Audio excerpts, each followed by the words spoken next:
যারা তোমাদের উপর হামলা করেছে সেইভাবেই তোমরা তাদের উপর হামলা করবা।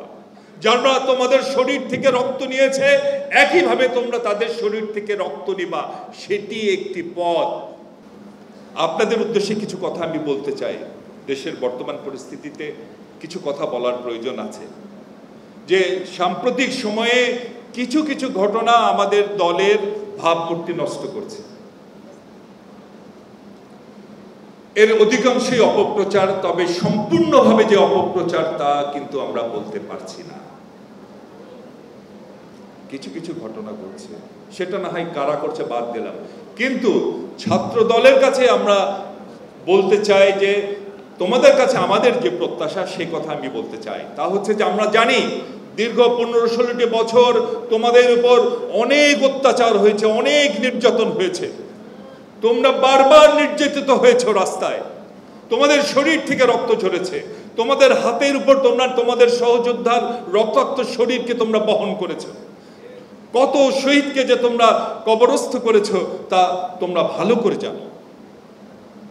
স্বাভাবিকভাবেই তোমাদের মনে প্রতিহিংসা দানা বাঁধতে পারে।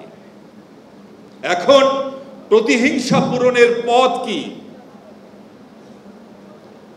প্রতিহিংসা পূরণের দুটো পথ আছে। একটি পথ আছে যে পথ হচ্ছে একইভাবে তা ফিরিয়ে দেওয়া। যারা তোমাদের উপর হামলা করেছে সেইভাবেই তোমরা তাদের উপর হামলা করবা। যারা তোমাদের শরীর থেকে রক্ত নিয়েছে একইভাবে তোমরা তাদের শরীর থেকে রক্ত নিবা, সেটি একটি পথ।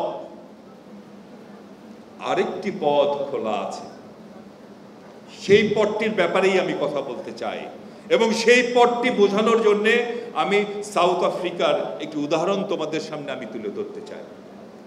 1990 সালের 11 ফেব্রুয়ারি সম্ভবত নেলসন ম্যান্ডেলা 27 বছর জেল খাটবার পরে যখন জেল থেকে মুক্তি পাচ্ছিল, তখন সেটি শুধুমাত্র নেলসন ম্যান্ডেলার মুক্তি ছিল না, সেখানকার বছরের পর বছর নির্যাতিত নিগ্রো কৃষ্ণাঙ্গদের মুক্তি ছিল সেই নেলসন ম্যান্ডেলার মুক্তির মধ্য দিয়ে। যখন নেলসন ম্যান্ডেলার মুক্তি সমাগত, যখন কৃষ্ণাঙ্গদের মুক্তি হচ্ছে, তখনও কিন্তু তাদের সামনে দুটো রাস্তা খোলা ছিল।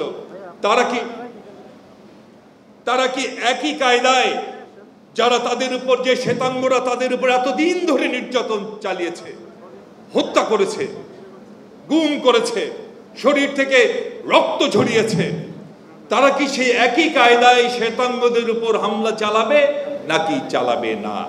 অন্য পথ খুঁজবে। তখন নেলসন ম্যান্ডেলা মুক্ত হয়ে আসলেন।